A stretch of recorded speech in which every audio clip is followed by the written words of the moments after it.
We'll start with the Geometry of Jehovah, and it's going to lead us to this right there, that guy right there. The holy name of God. This is known as, it's called the Tetragrammaton, and tetra means four, and of course gramma is a reference to language, okay? One of the languages that we'll reference here is the language of math, okay? So you can see that this is in Christian cathedrals, it's in alchemical and hermetic art, Yad He Vav He, Jehovah, Yahweh. Every time you see the all-seeing eye of God, what is it? It's a representation of Jehovah, Yahweh. Let's read this. The mystery of the mortal man is after the mystery of the supernal and immortal one, and the form of the body is the Tetragrammaton. The head is Yad, the arms and the shoulders are like the supernal H, the body is the Vav, and the legs are represented by the final He, right? So He, Yad, He, Vav, He, head, arms, torso, legs, okay? The Tetragrammaton is more of a formula or invocation than simply a name. The key to this entire secret system, the key to the mysteries, is allegedly from all these alchemical illustrations, these Christian mystics, these Hebrew Kabbalists, pointing out the same math, right? And there's a key to this symbolic system, the secret system, and is to be found in Jehovah, is found in the ancient method preserved from ages long anterior to their reputed time by the Israelites, of using identical characters for letters and numbers, a system called Gematria, and upon which a simple mathematical formula, 10, 5, 6, 5. Yad, He, Vav, He, see the figure below, is shown to be the basic source of all manifested existence.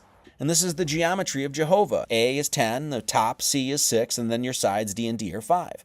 And then it gives you specific angles, and I highlighted them in yellow there, right?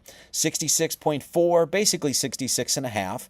And then you have the other angles at 113.578, basically 113.5. This is your Tetragrammaton, and there. So we've got 5, 6, 5, and 10, right? And so there's your Yahweh. If you just take those numbers, that naturally forms a trapezoid.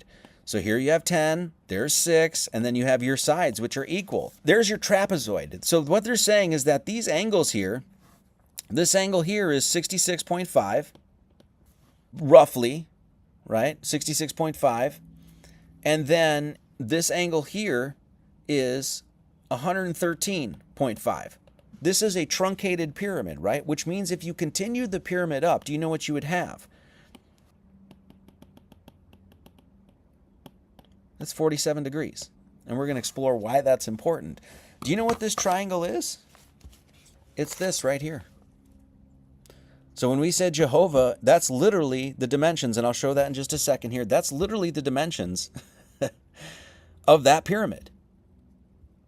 So once again, when you find the average 66.5, if you will, roughly, 113.5, roughly, of course, you're given whole numbers to find very specific angles, right? And what you get on the right there is 66.5 and 47.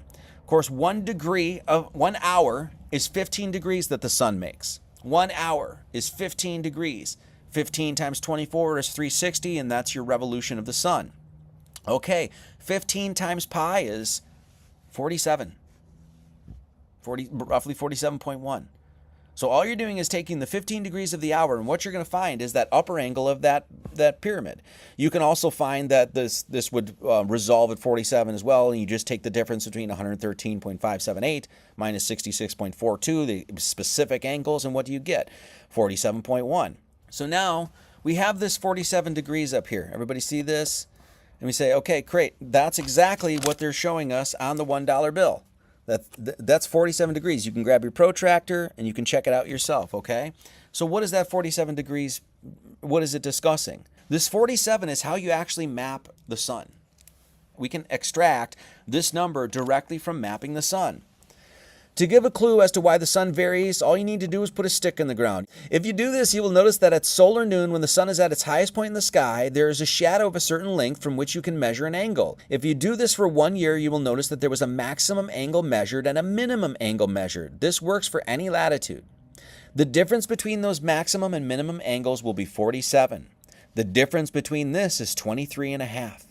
So in other words, what they're doing is showing with one number, 47 and a pyramid, the path of the sun. The blue line is the December 21st. It's the winter solstice. So there's your low angle where the sun is low in the sky. There's your high angle where the sun is highest in the sky. You measure that angle, what you're going to get is 47. In between it is 23 and a half. There's 47, and you can grab your protractor and do this yourself. It's 47 degrees at the top. You have that, and what do you have? 23.5, which is what?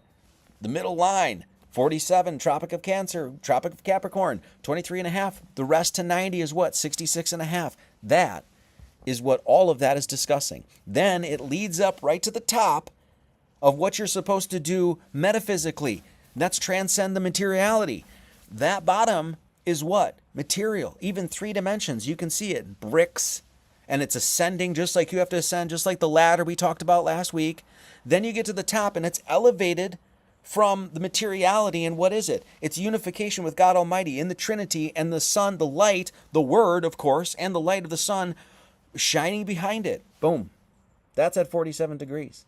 You can even see it. It's basically the same angle. Heaven and earth is 23 and 24, which means it equals 47. So as we're saying, Genesis 1:1 is giving you specific science. Heaven and earth equals 47. What's the difference?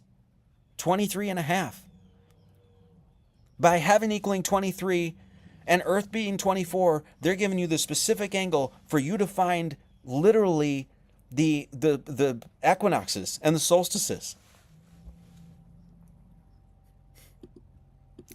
47.